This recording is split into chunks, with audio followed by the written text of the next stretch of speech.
I'm here in Piha on the west coast up from Auckland.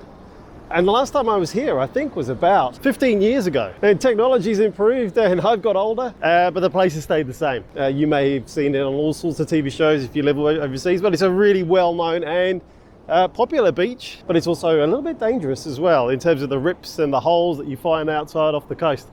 But yeah, it's my pleasure to show you around today. Let's see what we can see with the Insta360X camera too. Okay, let's go.